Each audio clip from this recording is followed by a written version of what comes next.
যদি কোনো বান্দা দেখা করতে চায়, আমরা আল্লাহরে দেখতে চাই কিনা? চাই কিনা আল্লাহকে দেখতে? আল্লাহ পাক বলছেন, আমারে যদি দেখতে চাও, ফামান কানা ইয়ারজু লিকা রাব্বিহি ফালইআমাল আমালান সালিহান ওয়ালা ইউশরিক বিইবাদাতি রাব্বিহি আহাদা।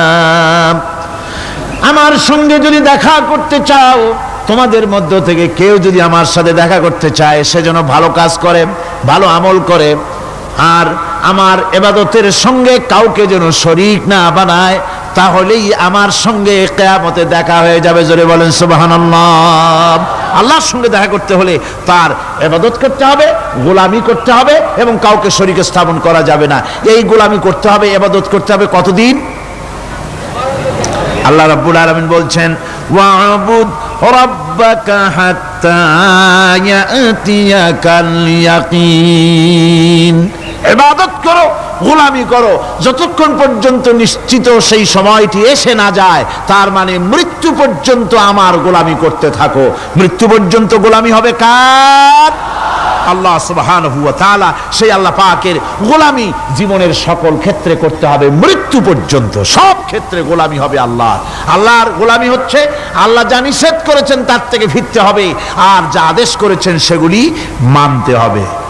যারা নিজেদের সৃষ্টির উদ্দেশ্য বোঝে না, আল্লাহর সামনে মাথা নত করার পরিবর্তে অহমিকতা করে, অহংকার করে, আল্লাহর সামনে মাথা নত করে না, ইবাদত করে না আল্লাহ, তাদের সম্পর্কে আল্লাহ রাব্বুল আলামিন বলছেন, ইন্নাল্লাযীনা ইস্তাকবিরুনা আন ইবাদাতি সায়াদখুলুনা জাহান্নামা দাখিরিন।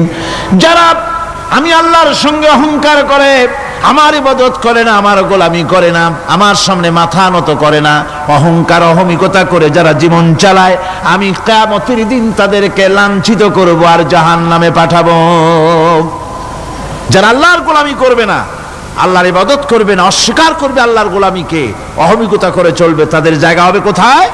জাহান্নামের মধ্যে। সুতরাং মানুষের মর্যাদা বাড়ে আল্লাহর গোলামিতে। মর্যাদা বাড়ে কিসে? আল্লাহর গোলামিতে। গোলামি করলেই মর্যাদা বাড়বে।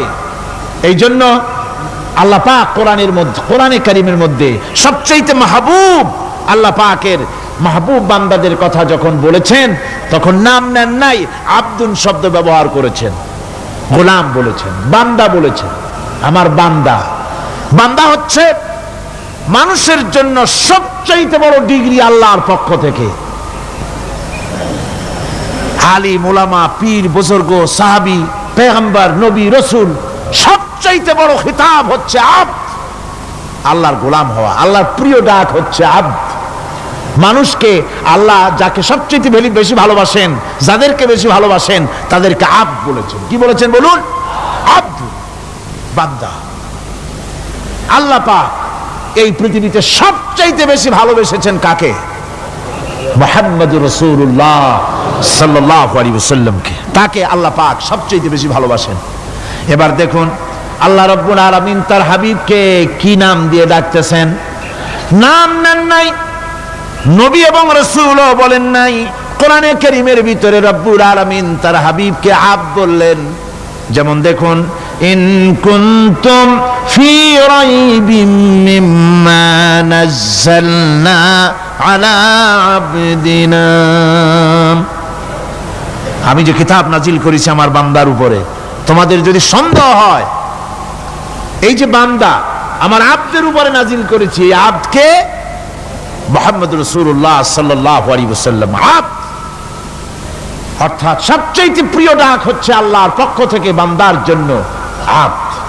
স্নেহপূর্ণ নাম, স্নেহপূর্ণ ডাক, মহব্বতপূর্ণ ডাক। অন্য আয়াতে আমরা দেখতে পাই, তাবারাকাল্লাযী নাযালাল ফুরকানা আলা আবদিহি লিয়াকুনা লিল আলামিনা নাযীরা। অতীব বরকতপূর্ণ সেই মহান সত্তা যিনি তার বান্দার উপরে ফুরকান নাজিল করেছেন। হুজুরের নাম নেন নাই, রসুল বলেন নাই, বলেছেন আব্দ। কি বলেছেন? আব্দ। আমার বান্দা। এরপরে আল্লাহ রাব্বুল আলামিন অন্য আয়াতে বলেছেন সুবহানাল্লাযী আসরা বিআবদিহি লাইলাম মিনাল মাসজিদিল হারামি ইলাল মাসজিদিল আকসা। সমস্ত দুর্বলতা অক্ষমতা থেকে মুক্ত সেই মহান সত্তা যিনি তার বান্দাকে রাতের একটি অংশে ইসরা করিয়েছিলেন। এখানে আব বলে আল্লাহ পাক বুঝিয়েছেন কার কথা? কার কথা বুঝালেন?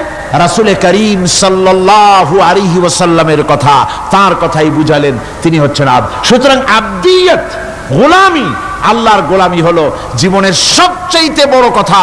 আল্লাহর গোলাম হওয়ার চাইতে বড় আর কিছু নাই পৃথিবীতে। আমরা হচ্ছে আল্লাহর গোলাম। জোরে বলেন আমরা কি? আমরা যে গোলাম, সে কথা বলতে মনে হয় কারো কারো একটু লজ্জা লাগে যে আমি চৌধুরী মানুষ বা অমুক একটা লোক, অমুক একজন সম্মানী লোক, গোলাম আমি, এটা বলা কি লজ্জার কথা। এরকম একটু মনে মনে কোনো অসুবিধা কারো হয় নাকি? জোরে কোন তো আমরা কি? কার গোলাম? সুবহানাল্লাহি বিহামদিহি, আল্লাহর গোলাম। আমরা এমন মহান সত্তার গোলাম, মহান সত্তার বান্দা, যার সমকক্ষ এই পৃথিবীতে কেউ নাই, আকাশেও কেউ নাই। প্রচন্ড ক্ষমতার মালিক এমন এক মহান সত্তার গোলাম আমরা।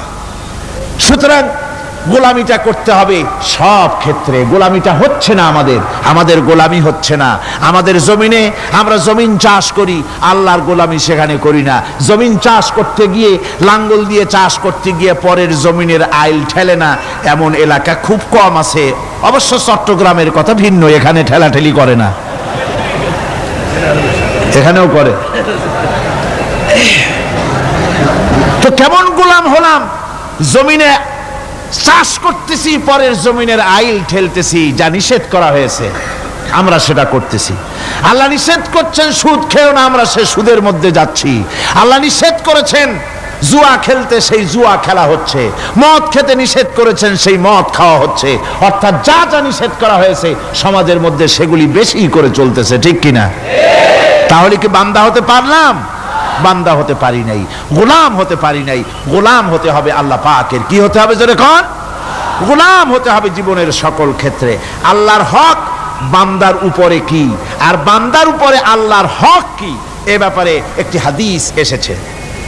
ওয়ান মুআজ বিন জাবাল রাদিয়াল্লাহু তাআলা আনহু قال كنت رديف النبي صلى الله عليه وسلم على حمار فقال لي يا معاذ أتدري ما حق الله على العباد وما حق العباد على الله।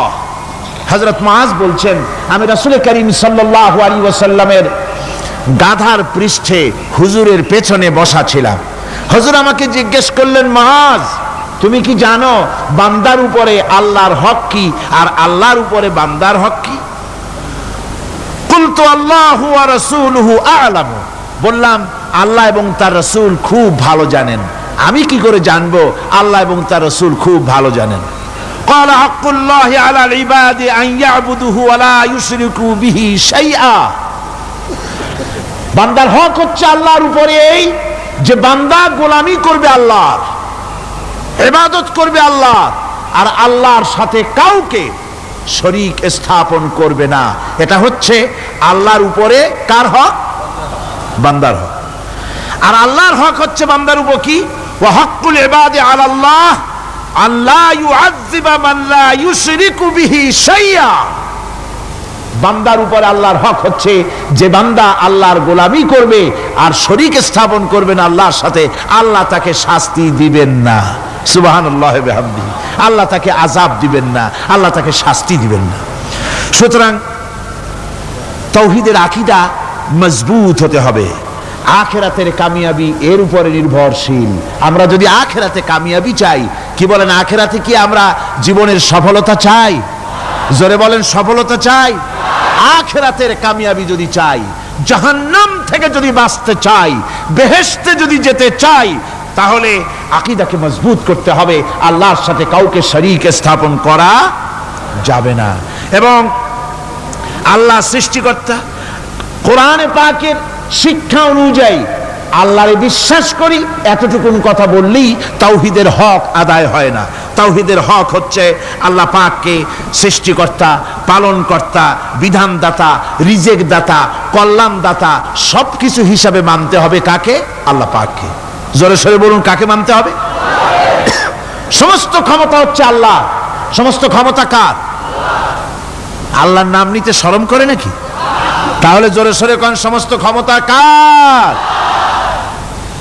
আল্লাহ রাব্বুল আলামিনের এত বড় ক্ষমতা, সাগরকে নগর বানাতে পারেন, নগরকে সাগর বানিয়ে দিতে পারেন, এতিমকে রাষ্ট্রের মালিক বানায় দিতে পারেন, ধনীকে গরিব বানায় দিতে পারেন, গরিবকে ধনী বানায় দিতে পারেন, মৃত্যুকে জিন্দা করতে পারেন, জিন্দাকে মৃত্যু করে দিতে পারেন, পথের লোককে ধরে প্রেসিডেন্ট বানায় দিয়া ফুলের মালা দিয়া গলা থেকে পা পর্যন্ত ভরে দিতে পারেন। আবার আল্লাহ যদি নারাজ হয়ে যান, প্রেসিডেন্টের ফুলের মালার পরিবর্তে জুতার মালা গলায় দিয়া জেলখানার মধ্যে ঢুকাইয়া দিতে পারেন। তাহলে ক্ষমতাটা কার? বিশ্বাস করেন? সমস্ত ক্ষমতার মালিক আল্লাহ। আকীদা মজবুত হতে হবে আমার মুসলমান ভাইরা। আকীদায় গড়বড় যদি হয়ে যায়, তাওহীদ বুঝতে যদি ভুল করেন, জীবন বরবাদ হয়ে যাবে। আর কিছু যদি না পারেন, অন্তত ঈমান ও আকীদাকে মজবুত করে যদি আল্লাহর দরবারে উঠতে পারেন, ফাকাদ ফাজা ফাওজান আযীমা, বিরাট কামিয়াবি আসবে কিয়ামতে যদি আকীদাটাকে মজবুত করে না ওঠা যায় আল্লাহর দরবারে। সেজন্য আমি কোরআন আমাদেরকে কি শিখালো সেই কথাই বলছি। আল্লামাল কোরআন, কোরআন কি শিখায়ছে? তাবিজ শিখায় নাই। কোরআন আমাদেরকে শুধুমাত্র মাথা ঝুলে ঝুলে তেলাওয়াত এটা শিখায় নাই। কোরআন তেলাওয়াত করতে হবে, বুঝতে হবে, আমল করতে হবে। কোরআন শিখাচ্ছে। কে শিখাচ্ছে? কোরআন। তার মানে কে? আল্লাহ। কে শিখাচ্ছেন? আল্লাহ সুবহানাহু ওয়া তাআলা শিখাচ্ছেন। বান্দা শোনো ভালো করে। ওয়াইয়ামসাসকাল্লাহু বিদুররিন ফালা কাশিফা লাহু ইল্লা হুয়া। আল্লাহ যদি তোমার কোনো ক্ষতি সাধন করতে চান, তাহলে সেই ক্ষতি থেকে তোমাকে কেউ রক্ষা করতে পারবে না। এটা হবে ঈমান। এটা কি? এই ঈমান যদি মনের মধ্যে আসে, আপনি বিরাট শক্তিশালী বিপ্লবী শক্তিতে পরিণত হয়ে যাবেন। আপনার যদি ঈমান থাকে যে দুনিয়ার কোন গুলির উপরে, কোন বুলেটের উপরে যদি আমার নাম লেখা থাকে, সারা পৃথিবী ওই গুলিবিদ্ধ হওয়া থেকে আমাকে বাঁচাইতে পারবে না। আর কোন গুলির উপরে, কোন বুলেটের উপরে যদি আমার নাম লেখা না থাকে, তাহলে গোটা বিশ্ব একযোগে প্রচেষ্টা করেও আমাকে গুলিবিদ্ধ করতে, এটার নাম কি? ঈমান। তাই আল্লাহ বলছেন যে আমি যদি কারো ক্ষতি করি, তাহলে এই ক্ষতি থেকে তাহলে তাকে কেউ বাঁচাইতে। ওয়াইয়ামসাসকা বিখাইরিন ফাহুয়া আলা কুল্লি শাইইন কাদির। আর আল্লাহ রাব্বুল আলামিন যদি কারো কল্যাণ করতে চান, তাহলে তার কল্যাণকে কেউ ফিরায় দিতে পারে না। কল্যাণ থেকে কেউ তাকে কল্যাণ থেকে মাহরুম করে দিতে পারে না। তার মানে হলো আল্লাহ যদি কাউকে চুল ধরে, মাথা ধরে, কল্লা ধরে উপরের দিকে টানে, আর দুনিয়া যদি তার পাও ধরে নিচের দিকে টানে, তাহলে দুনিয়া পারবে? পারবে? আল্লাহ কল্যাণ করতে চাইলে কেউ ঠেকাইতে পারবে না, আর আল্লাহ অকল্যাণ করতে চাইলেও তার থেকেও কেউ বাঁচতে। ওয়াহুয়াল কাহিরু ফাওকা ইবাদিহি ওয়া হুয়াল হাকীমুল খাবীর। তিনি তার বান্দাদের উপরে একচ্ছত্র আধিপত্য রাখেন, একচ্ছত্র ক্ষমতার অধিকারী তার বান্দার উপরে, সমস্ত জিনিসের উপরে তিনি ক্ষমতা রাখেন। তিনি মহান বিজ্ঞানময়। এই তাওহীদ খুঁজে নিতে হবে। তাওহীদ অর্থাৎ আল্লাহ পাককে সমস্ত ক্ষমতার মালিক মনে করতে হবে। দেখুন, আমাদের জাতির পিতা কে? আমাদের জাতির পিতা মনে আছে তো? ভুল টুল করেন না তো? ভুল টুল করবেন না। আমাদের জাতি আত্মভোলা, মাঝে মধ্যে ভুল টুল করে বসে, আন্দাজে ভান্দাজে একটা বানায় বসে। আসলে জাতির পিতা মুসলমানদের কে? ইব্রাহিম আলাইহিস সালাম তাওহীদকে খুঁজছেন। এই কোরআন শরীফ আল্লাহ পাক বলছেন তাওহীদ তালাশ করতেছেন। কে স্রষ্টা? সর্বোচ্চ ক্ষমতার মালিক কে? হযরত ইব্রাহিম আলাইহিস সালাম তার এই তাওহীদ খোঁজার, তাওহীদ অন্বেষণ কাহিনীটাকে রব্বুল আলামিন কোরআনে কারীমের ভিতরে জায়গা দিয়ে দিলেন দুনিয়ার মানুষকে বোঝাবার জন্য, শোনাবার জন্য। ফালাম্মা জান্না আলাইহিল লাইলু রাআ কাওকাবান ক্বালা হাযা রাব্বী। তিনি রব সন্ধান করছেন, কে আমার স্রষ্টা? সর্বোচ্চ ক্ষমতার মালিককে, আইনদাতাকে, বিধানদাতাকে, স্রষ্টাকে, কে তিনি? তাকে খুঁজছেন। মনের ভিতরে চিন্তা, মস্তিষ্কেই চিন্তা। হঠাৎ করে রাত এলো, পশ্চিম গগনে সুন্দর এক তারকা উদিত হলো, সান্ধ্য তারা। সন্ধ্যার সময় যে তারাটা ওঠে সেটা ছোট না বড়? বড়। সেটা সারা রাত থাকে না অল্প সময় থাকে? অল্প সময় থাকে। সান্ধ্য তারা দেখে ইব্রাহিম আলাইহিস সালাম বললেন, হাযা রাব্বী, পেয়ে গেছি আমার রব, এটাই আমার রব, এটাই হচ্ছে আমার স্রষ্টা, এটাই হচ্ছে সর্বময় ক্ষমতার মালিক। আল্লাহ পাক বলেন, ইব্রাহিম আলাইহিস সালাম তাকিয়ে থাকলেন। কিছুক্ষণ পরে এই তারকা যখন অস্তমিত হয়ে গেল, ইব্রাহিম আলাইহিস সালাম তখন বললেন, ফালাম্মা আফালা ক্বালা লা উহিব্বুল আফিলিন। যে জিনিস অস্তমিত হয়ে যায় তাকে আমি মহব্বত করি না, পছন্দ করি না, সে রব হতে পারে না। যে রব হবে তার আবার উদয় অস্ত কিসের? কিছুক্ষণ পরে চন্দ্র উদিত হলো, চাঁদ দেখে ইব্রাহিম আলাইহিস সালাম বললেন, ফালাম্মা রাআল কমারা বাযিগান ক্বালা হাযা রাব্বী। চাঁদ দেখে বললেন, এটাই আমার রব, এটাই আমার স্রষ্টা, এটাই আমার বিধানদাতা। ফালাম্মা আফালা ক্বালা লাইন লাম ইয়াহদিনি রাব্বী লাআকুনান্না মিনাল কওমিদ যাল্লিন।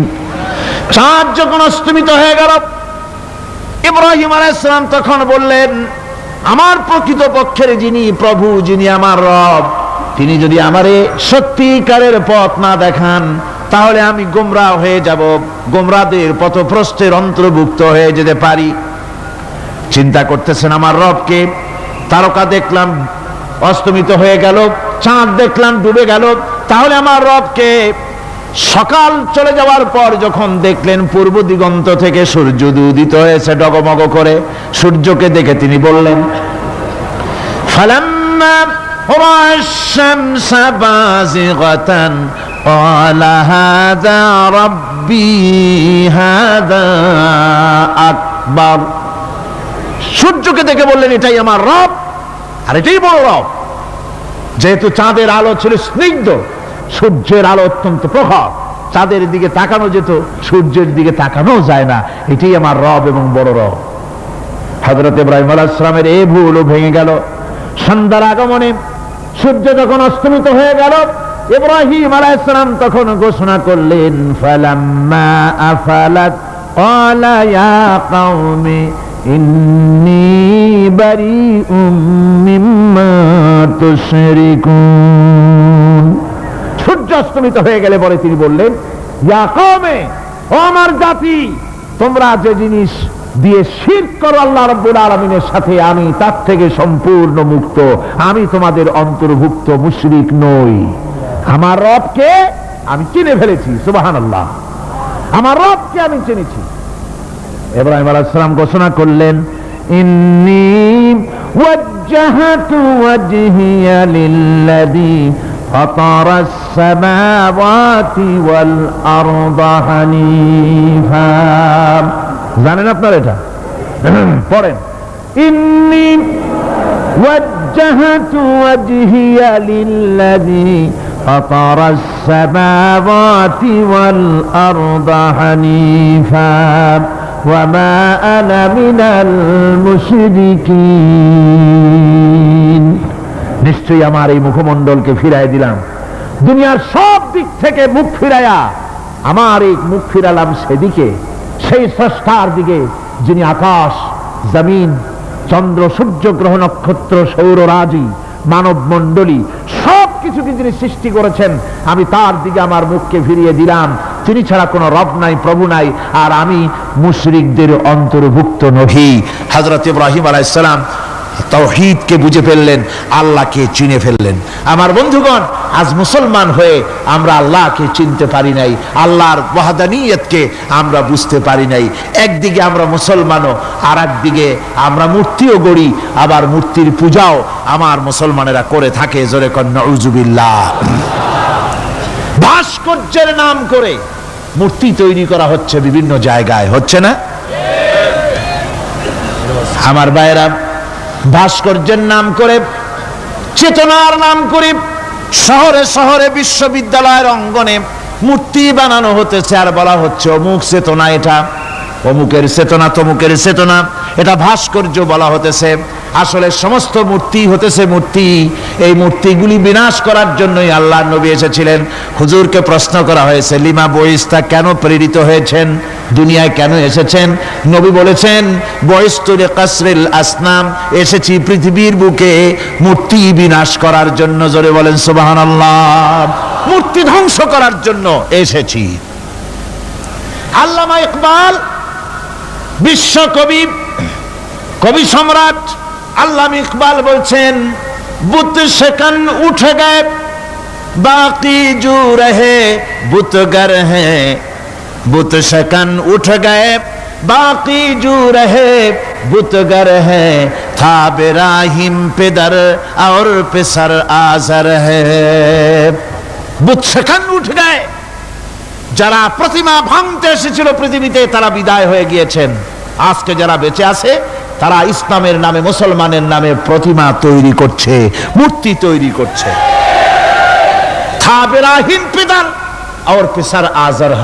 এক সময় ছিল এমন যখন আজরের ঘরে ইব্রাহিম পয়দা হয়েছে, আর আজ ইব্রাহিমের ঘরে আজর পয়দা হচ্ছে।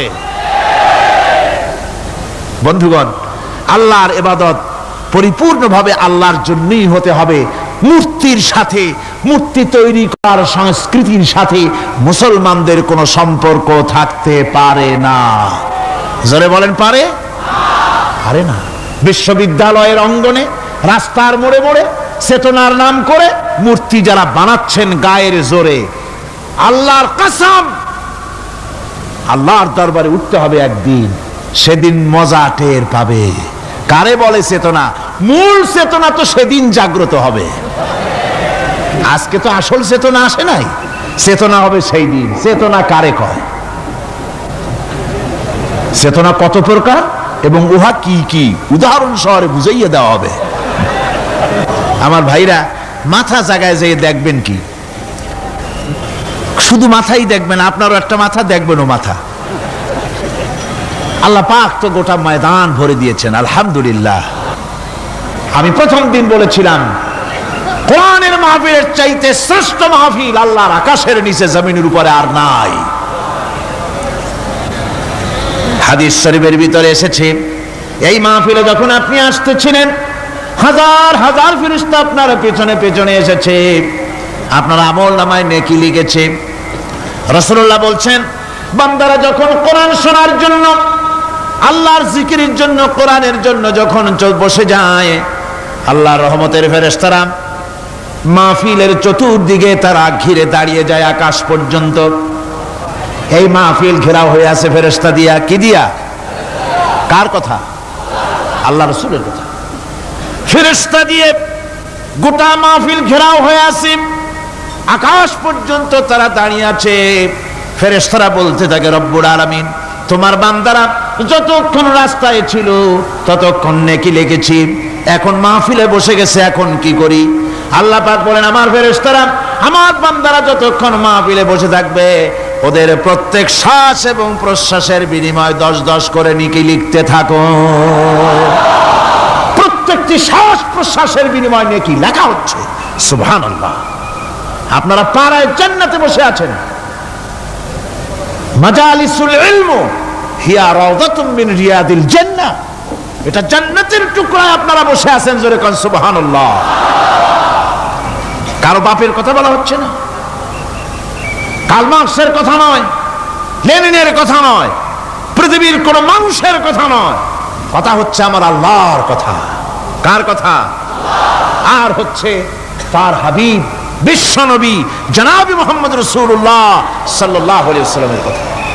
আমার ভাইয়েরা, সুতরাং তাওহীদ তাওহীদ তাওহীদকে বুঝতে হবে, বিশ্বাস করতে হবে, তাওহীদের উপরে জীবন গড়তে হবে।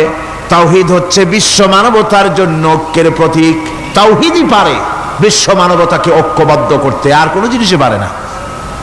আমার ভাইরা, কোরআনে কারীম বলছে, কুল ইয়া আহলাল কিতাবি তাআলাউ ইলা কালিমাতিন সাওয়াইম বাইনানা ওয়া বাইনাকুম আল্লা না'বুদা ইল্লাল্লাহ।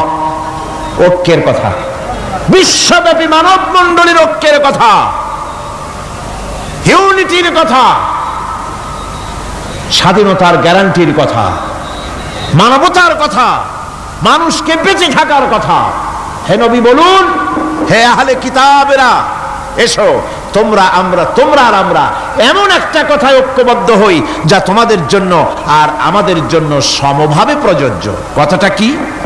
কথাটা হচ্ছে আল্লাহ নাবুদা ইল্লাল্লাহ, আল্লাহ ছাড়া কারো গোলামি করব না, আল্লাহ ছাড়া কারো গোলামি করব না। এটা মানো।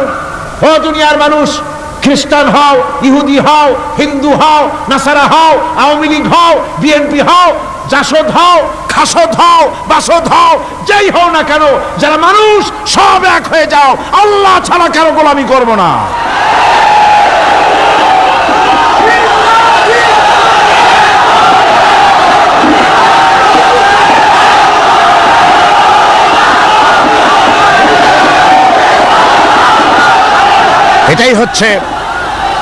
এটাই হচ্ছে আল্লাহ পাকের পক্ষ থেকে গোটা বিশ্ব মানবতার ঐক্যের বাণী, বিশ্ব মানবতার ঐক্যের কথা।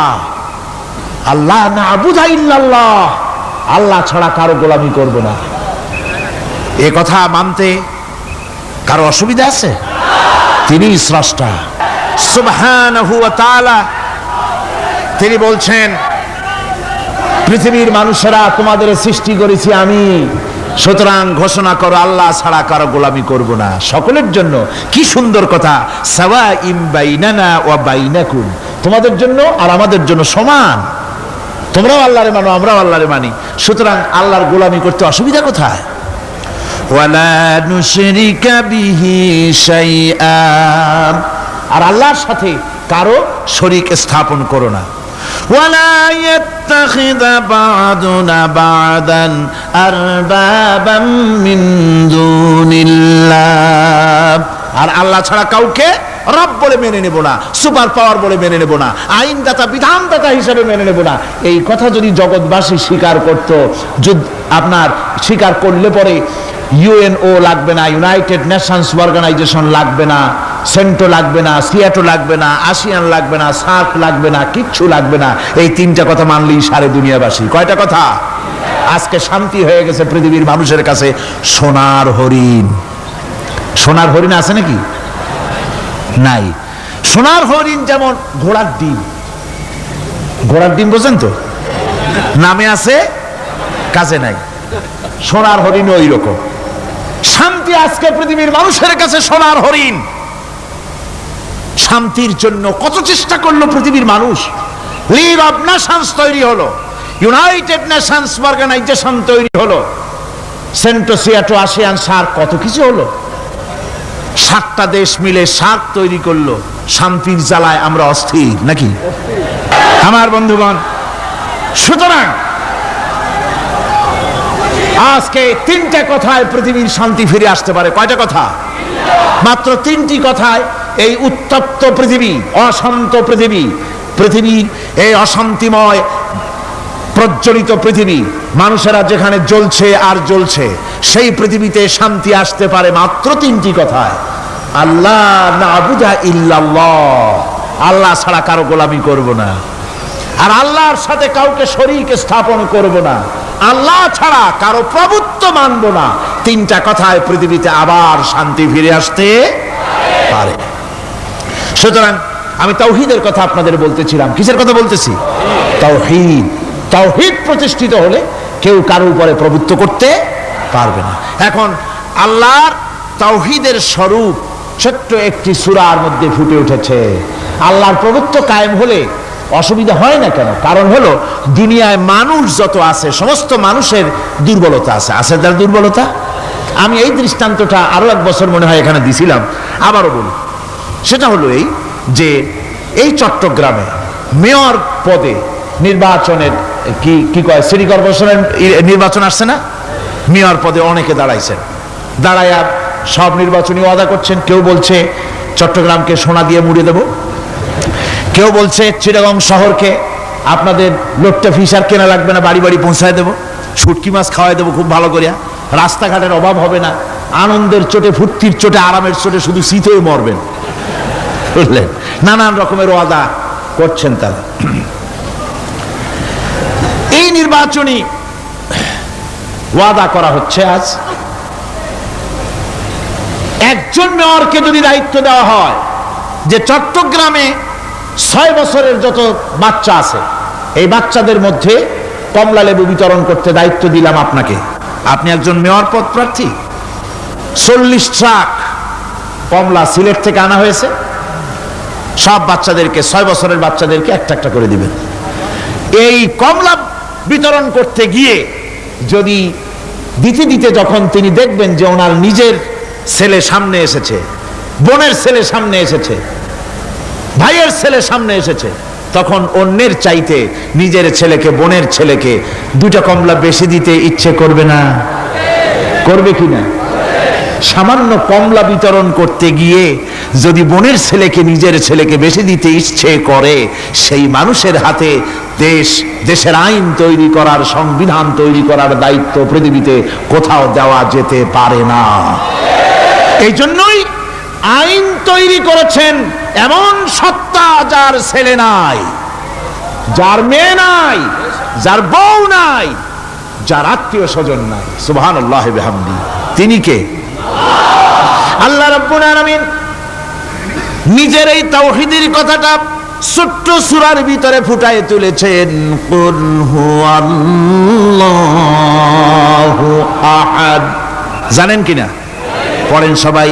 কুল হুয়াল্লাহু আহাদ আল্লাহুস সামাদ লাম ইয়ালিদ ওয়া লাম ইউলাদ ওয়া লাম ইয়াকুন লাহু কুফুয়ান আহাদ। হে নবী, আপনি বলে দেন আল্লাহ এক এবং একক, তিনি নিরঙ্কুশ, তার কোনো সন্তান কাউকে জন্ম দেন নাই, তাকেও কেউ জন্ম দেয়নি, আকাশ এবং জমিনে তার সমকক্ষ কেউ নাই। তিনি কারো মুখাপেক্ষী নন, তিনি কাউকে জন্ম দেন নাই, তাকেও কেউ জন্ম দেয়নি, আকাশ আর জমিনে তার সমকক্ষ কেউ নাই। সুতরাং ওই আল্লাহ সুবহানাহু ওয়া তাআলা তাকে মানতে হবে, তার কথাই শুনতে হবে, তার গোলামি করতে হবে, তাহলেই শান্তি আসবে, আল্লাহর মেহেরবানি আসবে জীবনের সকল ক্ষেত্রে। আল্লাহ মাত্র এক, তার ক্ষমতা গুণাবলীতে কোনো অংশীদার নাই। আল্লাহ কয়জন? আল্লাহ কয়জন? এক আল্লাহ, অদ্বিতীয়, তার কোনো শরীক নাই, তার কোনো অংশীদার নাই। কোরআনে কারীম আল্লাহ রাব্বুল আলামিন বলছেন وَجَعَلُوا لِلَّهِ شُرَكَاءَ الْجِنَّ وَخَلَقَهُمْ وَخَرَقُوا لَهُ بَنِينَ وَبَنَاتٍ بِغَيْرِ عِلْمٍ। একই কথা জানা সত্ত্বেও আল্লাহর সাথে শরীক বানায়ো না, আল্লাহর সাথে কাউকে অংশীদার বানায় না, তার কোনো ছেলে নাই, মেয়ে নাই, অথচ তিনি সবাইকে সৃষ্টি করেছেন। সুবহানাহু ওয়া তাআলা আম্মা ইয়াসিফুন। পবিত্রতা সেই আল্লাহ পাকের, এবং তিনি তার সম্পর্কে যে চিন্তা করে লোকেরা যা কিছু বলে, এর থেকে আল্লাহ পাক ঊর্ধ্বে। আল্লাহ সন্তান স্থাপন করে তারা বলে যে আল্লাহর ছেলে আছে। নাউযুবিল্লাহ। কোরআন শরীফে আল্লাহ পাক বলেছেন খ্রিস্টানের আল্লাহর ছেলে বানাইছে, وقالت النصارى المسيح ابن الله খ্রিস্টানেরা বলেছে মসিহ হচ্ছে আল্লাহর পুত্র কন নাউজুবিল্লাহ। আবার ইহুদিরা তারা বসে থাকলো না, ইহুদিরা বলল ওয়াকালাতিল ইয়াহুদু উযাইরুন ইবনুল্লাহ, ইহুদিরা বলল উযাইর হচ্ছে আল্লাহর পুত্র কন নাউজুবিল্লাহ। আবার আরেক শ্রেণীর লোক হলো, তারা বলল পৃথিবীতে যত মেয়ে আছে সমস্ত মেয়েগুলি হলো ফেরেশতাগুলি সব মেয়ে, আর মেয়েগুলি সব আল্লাহর। নাউজুবিল্লাহি মিন যালিক। আল্লাহ রাব্বুল আলামিন প্রতিবাদ করলেন আলাকুমুয যাকারু ওয়া লাহুল উনসা তিলকা ইযান কিসমাতুন বিজা। কে তোমরা সমস্ত পুত্র সন্তানগুলি নিজের জন্য নিয়ে নিলে আর কন্যা সন্তানগুলি দিলে আমাকে, কেমন তোর ভাগ করলে এটা? আল্লাহ পাকের কোনো সন্তান নাই, আল্লাহ রাব্বুল আলামিনের কোনো সন্তান নাই, স্ত্রী নাই, পুত্র নাই, কেউ নাই। আল্লাহ পাক বলেন বাদিউস সামাওয়াতি ওয়াল আরদ, আসমান এবং জমিনের উদ্ভাবক হচ্ছেন তিনি। আন্না ইয়াকুনু লাহু ওয়ালাদুন ওয়া লাম তাকুন লাহু সাহিবা, তিনি তো তার সন্তান হবে কি করে?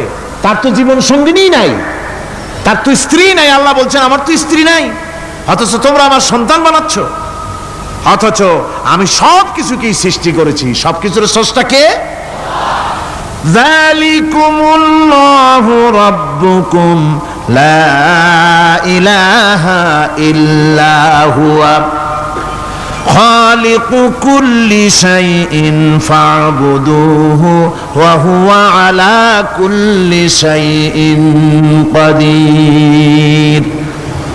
যালিকুমুল্লাহু রাব্বুকুম, তিনি এই হচ্ছে তোমাদের আল্লাহ, তিনি তোমাদের রব, তিনি ছাড়া কেউ নাই, সব কিছুর স্রষ্টা তিনি, তারই ইবাদত করো। সব জিনিসের উপরে একমাত্র তিনি ক্ষমতা রাখেন, তার চাইতে ক্ষমতাশীল, ক্ষমতাধারী, শক্তিশালী পৃথিবীতে আর কেউ হতে পারে না। আমার বন্ধুগণ, আল্লাহ রাব্বুল আলামিনের শক্তি, তার ক্ষমতার কথা আল্লাহ পাক আরেকটি আয়াতের মধ্যে বলেছেন, যে আয়াতটা নামাজের পরে আমরা পড়ি। কি আয়াত কোন তো বলতে পারবেন? প্রত্যেক নামাজের পরে পড়ি আয়াতুল কুরসি। আয়াতুল কুরসি এমন একটা আয়াত, এই আয়াতটি সম্পর্কে রাসূল করিম সাল্লাল্লাহু আলাইহি ওয়াসাল্লাম বলেছেন, ফরজ নামাজের পরে, প্রত্যেক ফরজ নামাজের পরে যে ব্যক্তি আয়াতুল কুরসি পড়বে, আল্লাহ রাব্বুল আলামিন কিয়ামতের দিন আল্লাহর তার প্রতি দায়িত্ব হবে একটাই, যে আল্লাহ পাক ওই ব্যক্তিকে জান্নাত দিয়ে দিবেন। সুবহানাল্লাহ। কেন? এই আয়াতের মধ্যে কি আছে? এই আয়াতে আছে আল্লাহ পাকের তাওহীদের কথা স্পষ্ট করে বলা হয়েছে। আল্লাহু লা ইলাহা ইল্লা হুয়াল হাইয়ুল কাইয়্যুম। পড়েন সবাই, আল্লাহু লা ইলাহা ইল্লা হুয়াল হাইয়ুল কাইয়্যুম। আল্লাহ তিনি, যিনি ছাড়া কোনো ইলাহ নাই, তিনি সদা জাগ্রত, তিনি চিরঞ্জীব। লা তাখুযুহু সিনাতুন ওয়ালা নাওম। আল্লাহ ঘুমায়, আল্লাহ তন্দ্রা যান, আল্লাহ জিমায়, আল্লাহর জিমানি নাই, আল্লাহর তন্দ্রা নাই, আল্লাহ ঘুমান না। সুবহানাল্লাহি ওয়া বিহামদিহি। অহরহ তার সামনে রয়েছে গোটা পৃথিবী, গোটা আকাশ ও জমিন, সমস্ত সৃষ্টি জগৎ তার সামনে। তিনি ঘুমান না, তার কোনো তন্দ্রা নাই, তার কোনো নিদ্রা নাই। আল্লাহ কোথায় আছে? আল্লাহ কোথায়? এটি আকীদার প্রশ্ন, এটি আকীদার প্রশ্ন। আপনাকে বুঝতে হবে, জানতে হবে আল্লাহ কোথায়। আল্লাহ পাক হচ্ছেন আলাল আরশি ইস্তাওয়া, আল্লাহ পাক আরশে আজিমে সদা সর্বত্র বিরাজিত। এ কথার অর্থ কি?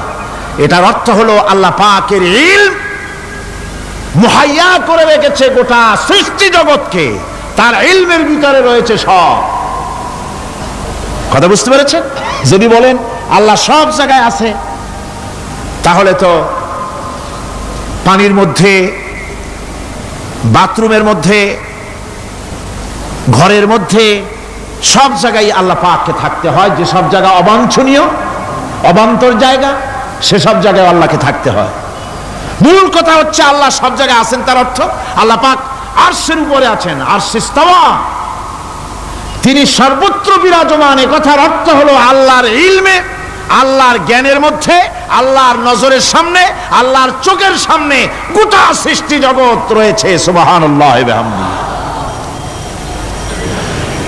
সুতরাং তার ঘুম নাই, তার নিদ্রা নাই, তার তন্দ্রা নাই। তাই বলে মাঝে মধ্যে খুব ক্লান্ত হন নাকি? না, ক্লান্তি তাকে স্পর্শ করে না। আল্লাহ পাক বলেন লাহু মা ফিস সামাওয়াতি ওয়া মা ফিল আরদ, আকাশ আর জমিন কার? মান যাল্লাযী ইয়াশফাউ ইনদাহু ইল্লা বিইযনিহি। আল্লাহ পাক বলছেন, কে আছে এমন তার দরবারে তার অনুমতি ব্যতীত সুপারিশ করতে পারে এমন অধিকারও কারো নাই। কিয়ামতের দিন অনেকে মনে করে তো যে অনেক হুজুরদের কাছে মুরিদ হয়ে গেছি, আমারে আর পায় কেনা। কিয়ামতের দিন হুজুররা একজনে ধরবে এক হাত, আর এক হুজুরে ধরবে আর এক হাত, আর দুই হুজুরে ধরবে দুই ঠ্যাং, এরকম চ্যাংদোলা করে ফিকে মারবে, জান্নাতের বারান্দায় গিয়ে মামু বাড়ির মতো সব রিকো লাগাবো। এত সহজ না, এত সহজ নয়। আল্লাহ পাকের পারমিশন ছাড়া কোন পয়গম্বর আল্লাহর সামনে কথা বলতে সাহস পাবেন না। সুবহানাল্লাহ ওয়া বিহামদিহি।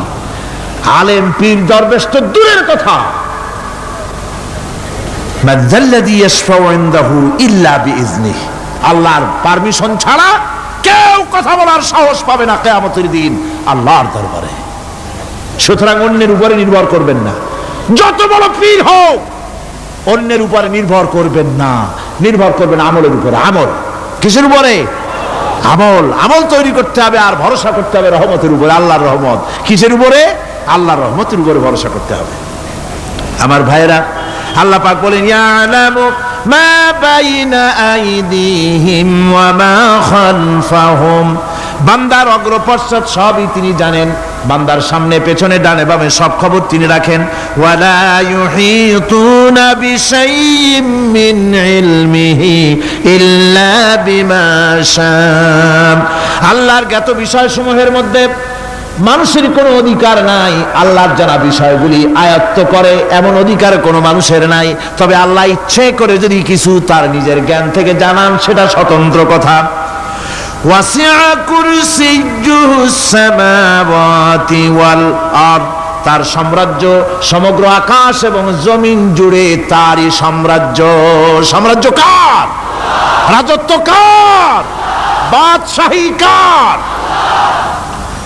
ওয়ালা ইয়াউদুহু হিফযুহুমা ওয়া হুয়াল আলিয়্যুল আযীম। এই সবের রক্ষণাবেক্ষণ এমন কোন কঠিন নয় যা তাকে ক্লান্ত করে দিতে পারে। সুবহানাল্লাহ ওয়া বিহামদিহি। আকাশ এবং জমিন, সমস্ত সৃষ্টি জগৎ, এগুলি এমন কোন ব্যাপার না আল্লাহর কাছে যেগুলি সব কন্ট্রোল করতে গিয়ে তিনি ক্লান্ত হন, শ্রান্ত হন, বিশ্রাম নিতে হয় না। এগুলি কোনো ক্লান্তি শ্রান্তি আল্লাহ পাককে স্পর্শ করেন না। তিনি হচ্ছেন মহান, তিনি এক মহান সত্তা, মহান স্রষ্টা। আল্লাহর জ্ঞান এবং ক্ষমতা সর্বাধিক, সবচাইতে বেশি জ্ঞান এবং ক্ষমতা আল্লাহ সুবহানাহু ওয়া তাআলা। তার চাইতে বড় ক্ষমতা, তার চাইতে বেশি জ্ঞান আর কারো হতে পারে না। কোরআনে কারিমে আল্লাহর জ্ঞান এবং ক্ষমতা আর গুণাবলী সম্পর্কে আল্লাহ পাক বলছেন, এগুলি আমাদের জানা দরকার। আল্লাহকে শুধু আল্লাহ হিসাবে মানলে হবে না, তার গুণ জানতে হবে, তার ক্ষমতা জানতে হবে। আল্লাহর গুণ, আল্লাহকে বিশ্বাস করতে হবে তার গুণ সহকারে। আল্লাহর বিশ্বাস করবেন কি সহ? গুণ সহ। সাপকে ভয় করতে হবে তার বিষের জন্য, তার বিষ আছে, বিষ সহকারে ওকে ভয় করতে হবে। সাপকে বিষ সহকারে ভয় করতে হবে। বাঘকে আপনাকে আক্রমণ করতে পারে সেই ভয় করে আপনাকে বিশ্বাস করতে হবে। আগুন জ্বালাই দিতে ভয় করে, সেই বিশ্বাস করে ভয় করতে হবে। আল্লাহ রাব্বুল আলামিনকে বিশ্বাস করতে হবে তার গুণাবলী সহকারে। এমনি আল্লাহ আছেন এই কথাটুকুন বলাই যথেষ্ট নয়। কোরআনে কারীম বলছে, হুয়াল্লাহুল্লাযী লা ইলাহা ইল্লা হুয়া আলিমুল গায়বি ওয়াশ শাহাদাতি হুয়ার রাহমানুর রহিম। তিনি আল্লাহ, যিনি ছাড়া কোনো ইলাহ নাই, তিনি পরম দাতা, তিনি দয়ালু। আল্লাহর এভাবে বিশ্বাস করতে হবে। হুয়াল্লাহুল্লাযী লা ইলাহা ইল্লা হুয়াল মালিকুল কুদ্দুসুস সালামুল মুমিনুল মুহাইমিনুল আজিজুল জব্বারুল মুতাকাব্বির। তিনি বাদশা, তিনি আল্লাহ, যিনি ছাড়া কোনো ইলাহ নাই।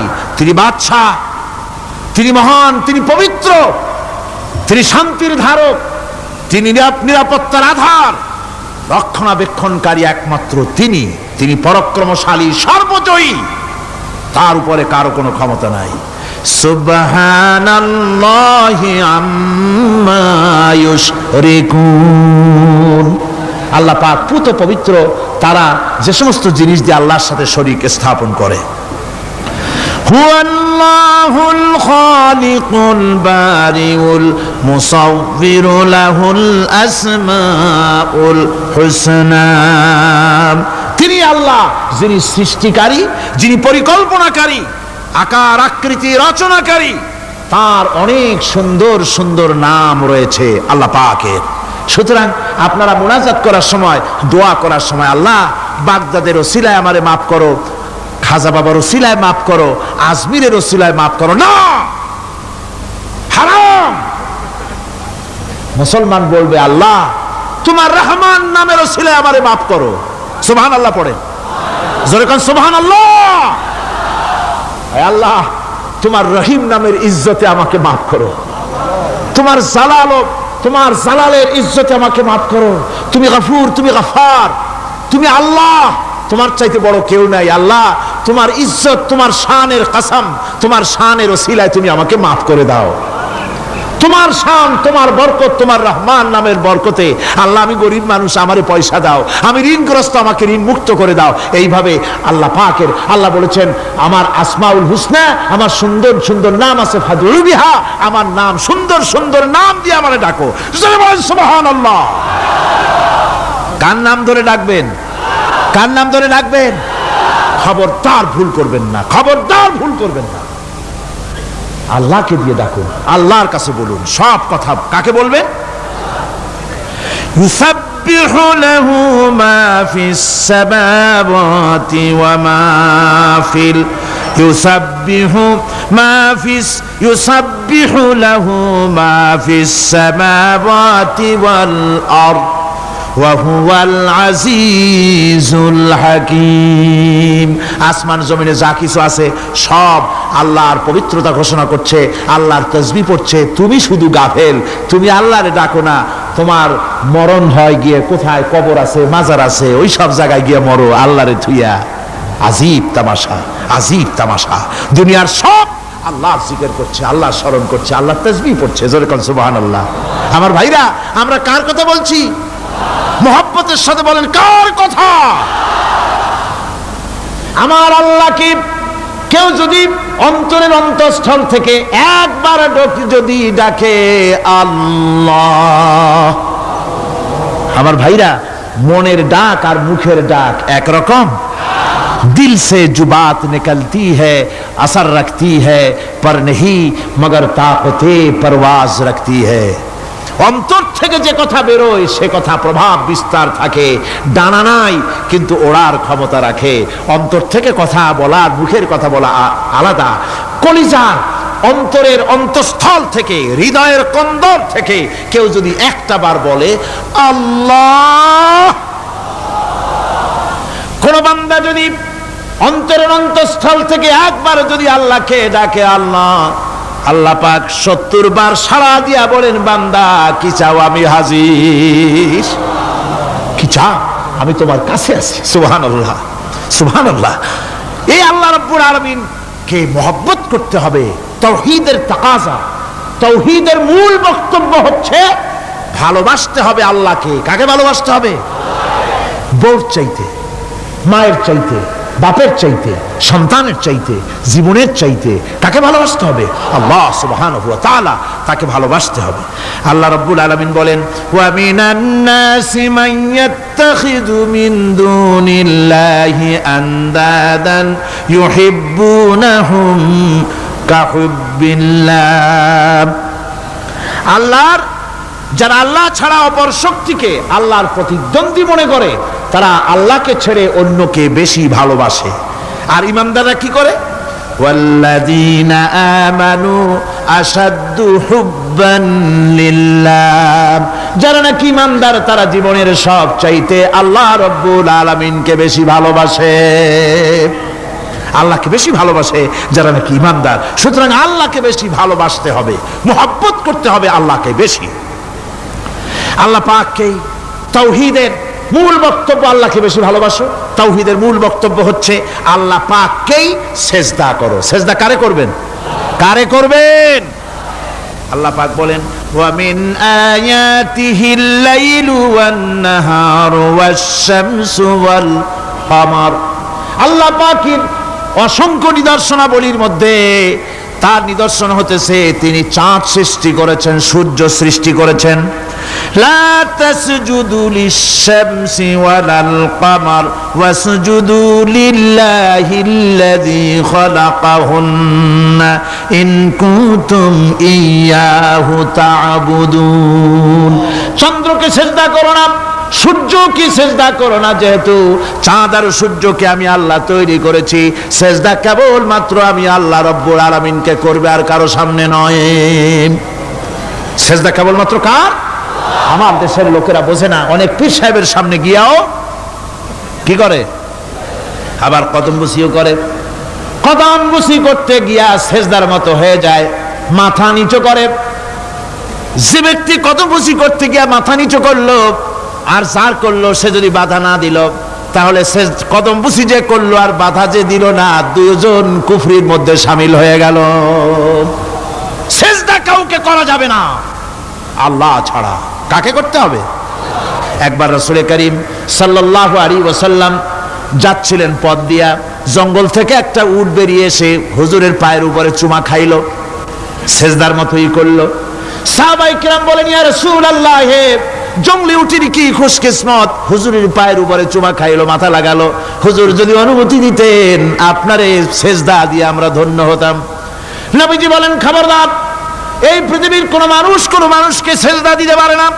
আমি যদি কোনো মানুষকে মানুষের জন্য সিজদা করা জায়েজ করতাম, তাহলে দুনিয়ার সমস্ত নারীদের বলতাম স্বামীর সামনে সিজদা দিতে। সিজদা হবে কেবলমাত্র কার? আর কারো হতে পারে না।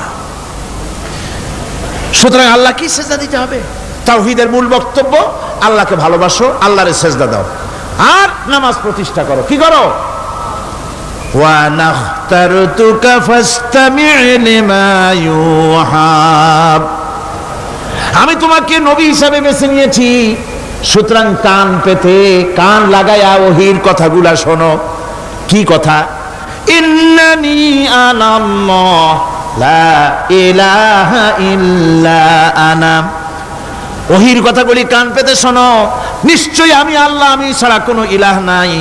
ফা'বুদনি ওয়াকিমিস সালাতা লিযিকরি। অতএব আমার গোলামি করো, আমার দাসত্ব করো, আমার আনুগত্য করো, আর আমার শরণার্থে নামাজ কায়েম করো, নামাজ প্রতিষ্ঠা করো। মুসলমানদের জীবনে সর্বশ্রেষ্ঠ ইবাদত কোনটি? চিল্লায় কোন কোনটি? এই নামাজ সর্বশ্রেষ্ঠ ইবাদত। যে নামাজ, সেই নামাজ আমার দেশের মুসলমানেরা ট্রেনে দেখবেন, ট্রেনে যখন যান দেখবেন নামাজের রক্ত হলে কয়টা মুসলমানের নামাজ পড়ে। লঞ্চে যান, স্টিমারে যান, দেখবেন কয়জনে নামাজ পড়ে। বাজার ঘাটে যান, দেখবেন কয়জনে নামাজ পড়ে। নামাজ নাই, নামাজ নাই। লা দীনা লিমান লা সালাতা লাহু। যে ব্যক্তি নামাজ পড়ে না তার কাছে ধর্ম নাই, ঈমান নাই, কিচ্ছু নাই। যে ব্যক্তি ইচ্ছে করে মান তারাকা সালাতান মুতাআম্মিদান ফাকাদ কাফারা, যে ব্যক্তি ইচ্ছে করে নামাজ ছেড়ে দিল সে কাফের হয়ে গেল। জোরে বলেন কি হয়ে গেল? সে কুফরি করল। আল্লাহ নবী বলেছেন, যে ব্যক্তি ইচ্ছে করে নামাজ ছেড়ে দেয়, আল্লাহ রাব্বুল আলামিন আর তার রাসূলের সাথে তার সমস্ত সম্পর্ক ছিন্ন হয়ে যায়, কোনো সম্পর্ক আর থাকে না। এই নামাজ রাসূল করিম ইন্তেকালের সময় শেষ কথা বলেছেন, স্ত্রীর কথা না, মেয়ের কথা না, আত্মীয়দের কথা না, জীবনের শেষ কথা সালাত, আসসালাতু মা মালাকাত আইমানুকুম, নামাজ। আমার বন্ধুগণ, জীবনের শেষ নামাজটি আল্লাহ নবী মসজিদে নববীতে যেতে পারেন নাই, যেতে পারছেন না, হাঁটতে পারেন না, দুইজন সাহাবীর কাঁধের উপরে ভর করে কষ্ট করে তিনি পৌঁছেছেন, বক্তব্য রাখলেন, ও আমার সাহাবীরা, আল্লাহ রাব্বুল আলামিন এই জমিনে তার এক বান্দাকে জাগতিক সব সম্পদ দিয়েছিলেন, সেই বান্দা জাগতিক সমস্ত সম্পদকে উপেক্ষা করে এক আল্লাহর সঙ্গে দেখা করার জন্য প্রস্তুতি নিয়েছেন। কথার অর্থ কেউ কিছু বুঝতো না। হযরত আবু বকর রাদিয়াল্লাহু তাআলা আনহু কাঁদতে কাঁদতে বেখতার হয়ে যাচ্ছেন, কাঁদতে কাঁদতে পাগলের মতো হয়ে যাচ্ছেন। সাহাবীরা মনে চিন্তা করলেন, আবু বকর বুড়ো মানুষ, এত কাঁদে কেন? হুজুর কার না কার কথা বললেন? জ্ঞান বৃদ্ধ, বয়োবৃদ্ধ হযরত আবু বকর বুঝতে পেরেছেন তামাম পৃথিবীর জাগতিক সম্পদ আল্লাহ দিতে চেয়েছেন তার হাবিবকে। তার হাবিব সমস্ত সম্পদকে উপেক্ষা করে মাওলার সঙ্গে দিদার করার জন্য প্রস্তুতি নিয়েছেন। তার মানে হলো অনতি বিলম্বে আমরা সাহাবীরা রাসূলের থেকে জনমের মতো এতিম হয়ে যাব। হুজুর বললেন, আজ থেকে মসজিদে নববীর সমস্ত দরজাগুলি বন্ধ হয়ে যাবে, শুধু আবু বকরের দরজাটা খোলা থাকবে। হযরত আবু বকরের কে দায়িত্ব দিয়ে রাসূল পাক হুজরা শরীফে চলে গেলেন। পরবর্তী নামাজের রক্তে এশা রক্ত হয়ে গিয়েছে। সাহাবীরা অনেকক্ষণ অপেক্ষা করে হযরতে আবু বকর রাদিয়াল্লাহু তাআলা আনহুকে ইমামতির জায়গায় দিয়ে দিলেন। তিনি নামাজ শুরু করলেন, পিছনে সাহাবারা কান্দা শুরু করে দিলেন। তাদের মনের ধারণা হলো আল্লাহর নবীর পিছনে নামাজ পড়া জীবনে আমাদের আর কিসমতে হবে না। সাহাবীরা কাঁদতেছেন, আল্লাহ নবী জ্বরে একবার বেহুশ হয়ে পড়েন, আবার একবার হুশে আসেন। নবীজি হুশে এসে হযরত আয়েশাকে জিজ্ঞেস করেন, আয়েশা রে, এখন কোন সময়? হযরত আয়েশা বলেন, হুজুর নামাজে রক্ত হয়ে গেছে, সাহাবায়ে কিরাম আপনার অপেক্ষা করে জামাত শুরু করে দিয়েছেন। হুজুর বলেন, দরজাটা খুলে দাও, আমি একটু দৃশ্যটা দেখি। দরজা খুলে দেওয়া হলো। হযরত আয়েশার কাঁধের উপরে ভর করে হুজুর মাথা উঁচু করে মসজিদে নববী নামাজের দৃশ্য দেখে কিছুক্ষণ তাকায় থেকে শুয়ে পড়লেন। হুজুরের দুই চোখ দিয়ে পানি বেয়ে পড়তে লাগলো। হযরত আয়েশা বলেন, হুজুর নামাজের দৃশ্য দেখে কাঁদেন কেন? আল্লাহর নবী বলেন, আয়েশা রে, এটা কোনো দুঃখের বাণী নয়, আমার চোখে পানি এসেছে বড় তৃপ্তির বাণী। আজকে নামাজের যে জামাতের দৃশ্য দেখলাম, এই জামাতকে কায়েম করার জন্য তায়েফের ময়দানে আমার রক্ত দিয়ে তায়েফের ময়দান রঞ্জিত হয়েছে, ওহদের ময়দানে আমার দামদান মোরাও শহীদ হয়েছে, সাহাবায়ে কেরাম জীবন দিয়েছেন। এই কষ্টের বিনিময়ে আজ জামাত কায়েম হয়ে গিয়েছে। এই দৃশ্য দেখে আমার মনে পড়ল, কিয়ামত পর্যন্ত আমার যত উম্মত পৃথিবীতে আসবে, এইভাবে করে তারা জামাত বন্দী হয়ে নামাজ আদায় করবে। আমার ভাইরা, নামাজ হচ্ছে মুসলমানদের জীবনের শ্রেষ্ঠ ইবাদত। সেই নামাজ মুসলমানদের কাছে নাই, নামাজকে ফালতু কাজ বলে মনে করে। আমার বন্ধুগণ, নামাজ পড়বেন, নামাজ ছেড়ে দিবেন না। বলেন তো, শয়তান আল্লাহর কয়টা হুকুম ভেঙেছিল? ইবলিস কয়টা হুকুম ভেঙেছে? একটা হুকুম ভাঙ্গা ইবলিস হইছে কি? শয়তান। জোরে কোন কি হয়েছে? শয়তান হয়ে গেল। একটা মানুষ যদি 24 ঘন্টার ভিতরে 5 ওয়াক্ত নামাজ ছেড়ে দেয়, 5 ওয়াক্ত নামাজের ভিতরে 17টা হুকুম আছে। আল্লাহর কয়টা হুকুম? একটা হুকুম ভাঙার কারণে ইবলিস হয়ে গেল শয়তান। আর 24 ঘন্টার ভিতরে 17টা হুকুম আল্লাহর যারা বরবাদ করে, তারা তো শয়তানের বাবা হয়ে যায়। শয়তান দূর থেকে সেলুট মারে যে, বাবা তুমি শুধু বাপ না, আমার ওস্তাদও। একটা হুকুম ভঙ্গ করে আমার এই দশা হইছে, আর তুমি 24 ঘন্টা আল্লাহর 17টা করে হুকুম ভাঙ্গো, তুমি তো শয়তান না, শয়তানের চাইতেও বেকায়দা। জোরে কর নাউযুবিল্লাহ। নামাজের মধ্যে সেজদা দিবেন, মজা পাবেন। নামাজ মেশিনের মতো পড়বেন না, নামাজ পড়বেন মুহাব্বতের সাথে। আল্লাহর সামনে দাঁড়িয়েছেন, কার সামনে? মেশিনের মতো পড়বেন না, দায় সারা গোসল পড়বেন। আল্লাহর নবী বলেন, নামাজের ভিতরে যখন সেজদায় যাবে, সেজদা যখন দিবে, তখন মনে করবে তুমি যেন তোমার কপালকে আল্লাহ রাব্বুল আলামিনের কদম মোবারকের উপরে ছেড়ে দিয়েছো। নামাজ ছেড়ে দিবেন না। 5 ওয়াক্ত নামাজ আমার যুবক ভাইয়েরা, সর্বশ্রেণীর মুসলমান ভাইয়েরা 5 ওয়াক্ত নামাজ বা জামাত আদায় করবেন। রাজি আছেন? রাজি আছেন? কারা কারা রাজি দেখতে চাই? আলহামদুলিল্লাহ, হাত নামান। জোরে কোন আলহামদুলিল্লাহ, হাত নামান। এতদিন যে নামাজ পড়েন নাই, আল্লাহ যেন মাফ করে দেন। জোরে কোন আমিন। উমরি কাজা শুরু করে দিবেন। 5 ওয়াক্ত নামাজ সঠিকভাবে আদায় করবেন। তাওহীদের তাকাজা হচ্ছে নামাজকেও প্রতিষ্ঠা করতে হবে। তারপরে আল্লাহর আনুগত্যশীল হতে হবে। এগুলি হচ্ছে তাওহীদের তাকাজা, তাওহীদের কথা। আল্লাহ পাকের প্রতি এই মহব্বত নিয়ে আল্লাহর নামাজ, আল্লাহর রোজা ইত্যাদি সঠিকভাবে জীবনের সকল ক্ষেত্রে করতে হবে। আর সাহায্য চাইতে হবে কেবলমাত্র আল্লাহর কাছে। সাহায্যটা কার কাছে চাইবেন কোন তো? একটু মহব্বতের সাথে কোন।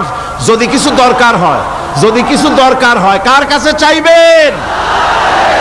আল্লাহ পাক বলছেন নামাজে প্রত্যেক নামাজের ভিতরে আমরা বলি ইয়্যাকা না'বুদু ওয়া ইয়্যাকা নাস্তাঈন। পড়েন সবাই, ইয়্যাকা না'বুদু ওয়া ইয়্যাকা নাস্তাঈন। আল্লাহ, আমরা একমাত্র তোমার গোলাম। একমাত্র কার গোলাম? তোমার গোলাম। সাহায্য কার কাছে চাই? তুমি আল্লাহ, তোমার কাছেই সাহায্য চাই। প্রত্যেক নামাজে প্রত্যেক রাকাতে সূরা ফাতিহার কথা আমরা বলি। আমার বন্ধুগণ, নামাজের মধ্যে কথা বলা সত্ত্বেও আমরা নামাজের ভিতরে আল্লাহ রাব্বুল আলামিনের কাছে সাহায্য চাই বলে কিন্তু সাহায্যটা আল্লাহর কাছে চাই না। যখন ছেলে হয় না, বিবাহ করেছে 10 বছর হয়ে গেছে, সন্তান হয় না, খাজা বাবার কবরের কাছে গিয়া বলে, খাজা বাবা ছেলে নাই, একটা ছেলে দাও। জোরে কোন নাউজুবিল্লাহ। আছে না এমন? বাজে বস্তান নাকি আছে না? হ্যাঁ, বাইজিদ বস্তান, আস্তানা। সেখানে যে গাছের সাথে ইট বাঁধতে থয়, ইট যেমন ভার হবে, মেয়ে লোকের পেটের মধ্যে এরকম বাচ্চায় ভার হবে। নাউজুবিল্লাহ। কি আকীদা, কি খারাফাত! আস্তাগফিরুল্লাহুল আযীম। কোন মুসলমানের করা উচিত না ভাই, কোন মুসলমানের এমনটি কাজ করা উচিত না। আস্তানার কচ্ছপের সাথে আর গাছের দড়ি বাঁধার সাথে সন্তান গ্রহণের কি সম্পর্ক? কোরআনে কারীম আল্লাহ রাব্বুল আলামিন বলেন, আমি যাকে খুশি পুত্র দান করি, যাকে খুশি মেয়ে দান করি, যাকে খুশি ছেলেও দেই মেয়েও দেই, যাকে খুশি আমি কিছুই দেই না। ছেলে দেওয়ার মালিক কে? আকীদাটা সংশোধন করে জানাজ। খবরদার কোন মাজারে গিয়া কিছু চাইবেন না। কার কাছে চাইবেন? ওই দেখুন আল্লাহ পাক বলেন, ফাইযা ফারাগতা ফানসাব ওয়া ইলা রাব্বিকা ফারগাব। আল্লাহ পাক বলেন, বান্দারে যখন তুমি খালি হাত হয়ে যাবে, হাতে যখন কিছু থাকবে না, অসহায় হয়ে যাবে, তখন তুমি দাঁড়ায় যাও, হাত দুটি আমার দরবারে ফেলায়া দাও। খালক কি রন্দায়ে হুয়ে, দুনিয়া কি ঠুকরায়ে হুয়ে, আয়ে হে তেরে দর পর হাত ফেলায়ে হুয়ে। আল্লাহর দরবারে হাত তোলো, আল্লাহর কাছে হাত পাতো। হাত পাতবেন কার কাছে? আল্লাহ পাকের কাছে। আল্লাহ শিখাই দিলেন, খালি হাত যখন হয়ে যাবে, আমার কাছে চাও, আমার কাছে দাঁড়াও, কারো কাছে চাইও না, আমারে বলো। বুখারী শরীফের ভিতরে এসেছে, স্যান্ডেলের ফিতা গাছা যদি ছিঁড়ে যায়, মানুষের কাছে চেয়েও না, আমি আল্লাহর কাছে চাও। আমার কাছে চাও, আমি দিব। আল্লাহর ভান্ডারে অভাব আছে? যেরকম অভাব আছে? অভাব নাই। বিপদে পড়ে গেছেন, মুসিবতে পড়ে গেছেন, মাজারে গিয়া, খবরদার কোন মাজারে গিয়া কিছু চাইবেন না। মাজারে গিয়া নিজের প্রয়োজনের কথা বলবেন না। পরিষ্কার হারাম, হারাম কোনো সন্দেহ নাই। মাজারে গিয়া কিছু চাইবেন না, চাইবেন আল্লাহর কাছে।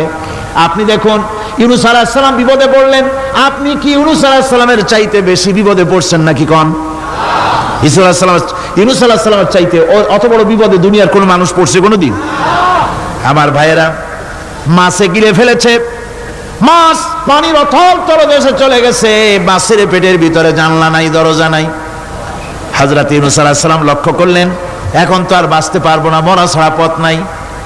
ইউনূস আলাইহিস সালাম চিৎকার মারলেন, লা ইলাহা ইল্লা আনতা সুবহানাকা ইন্নী কুনতু মিনাজ জালিমিন। পড়েন সবাই, লা ইলাহা ইল্লা আনতা সুবহানাকা ইন্নী কুনতু মিনাজ জালিমিন। লা ইলাহা ইল্লা আনতা, আল্লাহ তুমি ছাড়া কেউ নাই, তুমি ছাড়া কেউ নাই, কোনো ইলাহ নাই, মাবুদ নাই। আমি তোমার পবিত্রতা ঘোষণা করছি, তুমি দয়া করে আমাকে বাঁচাও, আমি আমার নিজের উপর জুলম করেছি। আমার বন্ধুগণ, এত বড় মারাত্মক বিপদের ভিতরে ইউনূস আলাইহিস সালাম যখন চিৎকার মারলেন পানির ভিতরে বসে, মাছের পেটের ভিতরে বসে, আল্লাহ রাব্বুল আলামিন চুপ করে থাকলেন না, সঙ্গে সঙ্গে রাব্বুল আলামিন জবাব দিয়া দিলেন, فاستجبنا له ونجيناه من الغم وكذلك ننجي المؤمنين।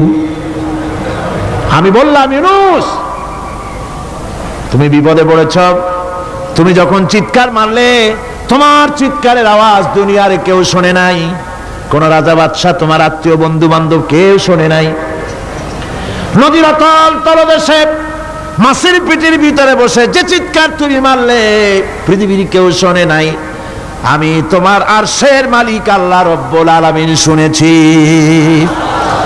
শুধু শুনি নাই, জবাব দিয়া দিলাম, মাছের পেটের ভিতরে বেদনার সৃষ্টি করে দিলাম। মাছ বেটে উঠল নদীর উপরে, ব্যথার চোটে মাছ দেখলো বমি করা ছাড়া পথ নাই, মাছ দরিয়ার কিনারে গিয়া বমি করে ফালাই দিল ইউনূস আলাইহিস সালামকে। আল্লাহ বলেন, ইউনূস রে বাঁচায় দিলাম। ও পৃথিবীর মুমিনেরা, শুধু ইউনূসকে নয়, পৃথিবীর মুমিন বান্দারা যখন বিপদে পড়বে আর আমার কাছে যদি তারা প্রার্থনা করে, আমার কাছে সাহায্য চাই, ওয়া কাযালিকা নুজিল মুমিনিন, এইভাবে করে আমি মুমিনদেরকেও বিপদ থেকে বাঁচাইয়া দিব। জোরে কান সুবহানাল্লাহ। ওয়াদা কার? ওয়াদা কার? সুতরাং মাজারে নয়, মসজিদে গিয়া কানবেন। কোথায় গিয়া কানবেন? কোথায়? মসজিদে গিয়া কানবেন। ربنا ظلمنا أنفسنا وإن لم تغفر لنا وترحمنا لنكونن من الخاسرين ربنا لا تزغ قلوبنا بعد إذ هديتنا وهب لنا من لدنك رحمة إنك أنت الوهاب। أي الله تعالى, হাজার হাজার মুসলমান নরনারী ঠান্ডাকে উপেক্ষা করে তোমার দ্বীনের কথা শোনার জন্য, কোরআনে কারীমের কথা শোনার জন্য এই মাঠে এসে হাজির হয়েছে। আল্লাহ তুমি দয়া করে মেহেরবানি করে আলোচনার সওয়াবটুকু হুজুরে পুরনূর সাল্লাল্লাহু আলাইহি সাল্লামের রূহ মুবারকে পৌঁছে দাও। রব্বুল আলামিন, আমাদের মধ্য থেকে যাদের মা বাপ দুনিয়া থেকে জনমের মতো বিদায় হয়ে গেছে, আল্লাহ কবরে যদি আযাব থাকে দয়া করে আযাব মাফ করে দাও। আল্লাহ আমাদের মা বাপের উপরে তোমার রহমত নাজিল করো। রব্বিরহামহুমা কামা রাব্বায়ানি সগীরা, রব্বিরহামহুমা কামা রাব্বায়ানি সগীরা। হে আল্লাহ রব্বুল আলামিন, এই মাহফিলে যত লোক আছি আমরা, কার কোন ব্যাধি আছে, রোগ আছে, আমরা তুমি ভালো করে জানো। আমাদের প্রত্যেকের ব্যাধিকে তুমি শিফায়ে আজলা দান করে দাও। اللهم حبب إلينا الإيمان وزينه في قلوبنا وكره إلينا الكفر والفسوق والعصيان واجعلنا من الراشدين ربنا تقبل منا إنك أنت السميع العليم وتب علينا إنك أنت التواب الرحيم سبحان ربك رب العزة عما يصفون وسلام على المرسلين الحمد لله رب العالمين واجعل آخر كلمتنا عند الموت لا إله إلا الله محمد رسول الله।